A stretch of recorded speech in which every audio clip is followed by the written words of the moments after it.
Kepolisian Sektor Kawasan Pelabuhan KSKP Nunuan, Kalimantan Utara mengamankan seorang pria asal Bulukumba, Sulawesi Selatan yang berinisial AH 46 tahun lantaran diduga memfasilitasi 5 calon PMI atau pekerja migran Indonesia yang bekerja ke Malaysia pada Senin 8 Januari 2024 pukul 11.30 waktu Indonesia Tengah. Tersangka AH diamankan unit reskrim KSKP Nunuan di depan gerbang Pelabuhan Tunontaka Nunuan, Jalan Cikditiro RT 18, Kelurahan Nunuan Timur.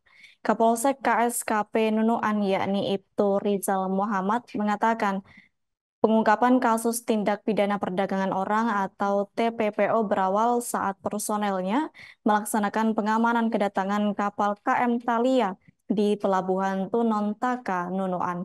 Terkait hal tersebut, informasi selengkapnya akan disampaikan langsung oleh rekan wartawan Tribun Kaltara. Febrianus Felis, silakan untuk laporan lengkapnya. Baik Adila dan Tribuners, dapat saya jelaskan kembali bahwa belum lama ini Kepolisian Sektor Kawasan Pelabuhan atau KSKP Nunukan, Kalimantan Utara, mengamankan seorang pria asal Bulukumba, Sulawesi Selatan, inisial AH, berusia 46 tahun, lantaran diduga memfasilitasi sebanyak 5 calon pekerja migran Indonesia untuk bekerja ke Malaysia secara ilegal pada Senin tanggal 8 Januari 2024 sekira pukul 11:30 waktu Indonesia Tengah. Tersangka AH diamankan unit reskrim KSKP Nunukan tepat di depan gerbang Pelabuhan Tunontaka Nunukan. Kapolsek KSKP Nunukan Ibtu Rizal Muhammad mengatakan pengungkapan kasus tindak pidana perdagangan orang berawal saat personilnya melaksanakan pengamanan ketibaan kapal KM Thalia di Pelabuhan Tunontaka Nunukan. Pasca penumpang turun dari kapal, pelapor dan saksi yang merupakan personil KSKP Nunukan menuju ke terminal pelabuhan dan melihat ada 2 orang penumpang naik ke atas mobil angkot. Lebih lanjut, ia sampaikan bahwa personil KSKP Nunukan sempat curiga melihat gerak-gerik penumpang yang keluar dari pintu gerbang pelabuhan lalu menaiki sebuah mobil angkot. Personil KSKP yang merasa curiga kemudian memberhentikan mobil angkot tersebut, kemudian dilakukan interogasi terhadap 2 orang penumpang inisial IR dan JU yang berasal dari Bulukumba, Sulawesi Selatan. Menurutnya, dari hasil interogasi 2 orang penumpang tersebut ingin berangkat ke Malaysia melalui jalur ilegal untuk bekerja di perusahaan perkebunan kelapa sawit dengan cara dibantu oleh seorang pengurus ataupun calo inisial AH. Setelah dilakukan penangkapan terhadap AH, personil mendapati informasi bahwa ada 3 orang calon PMI lainnya yang akan diberangkatkan juga melalui terminal Pelabuhan Tunontaka dengan menggunakan kapal resmi tujuan Tawau, Malaysia. Pasca mendapat keterangan dari AH, Uneskrim Polsek KSKP Nunukan menuju ke terminal Pelabuhan Tunontaka dan mengamankan 3 orang calon PMI tersebut.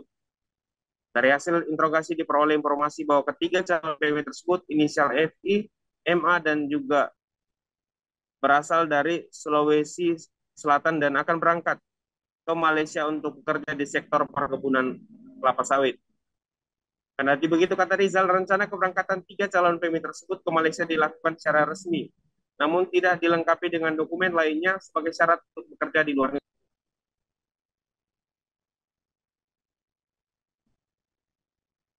Kemudian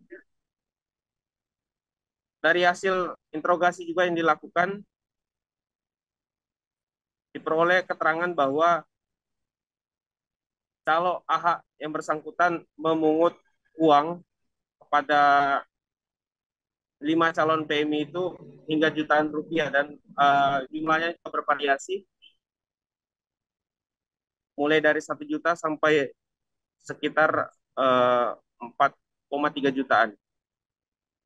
Untuk calon PMI yang memiliki paspor pelawat, AH meminta upah sebesar 3 juta per kepala. Lalu untuk calon PMI yang memiliki paspor pelawat dan kontrak kerja dengan perusahaan perkebunan kelapa sawit di Malaysia diminta upah sebesar 1 juta hingga 1,5 juta. Sedangkan calon PMI yang tidak memiliki paspor pelawat sehingga harus lewat jalur ilegal, itu dimintai AH upah sebesar Rp1.300 atau setara dengan 4,3 juta. Kelima calon PMI yang diduga menjadi korban TPPO tersebut berasal dari Kabupaten Bulukumba dan Sinjai, Sulawesi Selatan. Dan saat ini, kelima calon PMI tersebut telah diserahkan ke Balai Pelayanan Pelindungan Pekerja Migran Indonesia atau BP3MI Kabupaten Nunukan untuk diberikan pembinaan. Sementara terhadap tersangka AH dipasangkan pasal 10 junto pasal 4 Undang-Undang RI nomor 21 tahun 2007 tentang pemberantasan TPPO dan atau pasal 81 junto pasal 69 dan pasal 83 junto 68 Undang-Undang nomor 18 tahun 2017 tentang perlindungan PMI dengan pidana penjara paling singkat 3 tahun dan paling lama 15 tahun. Sementara itu dipidana dengan pidana denda paling sedikit 120 juta dan paling banyak 600 juta. Demikian laporan sementara dari Nunukan, Kalimantan Utara. Felix kembali ke Adila di studio. Baik, terima kasih untuk informasi lengkapnya. Silakan bertugas kembali. Download Tribun X sekarang. Menghadirkan lokal menjadi Indonesia.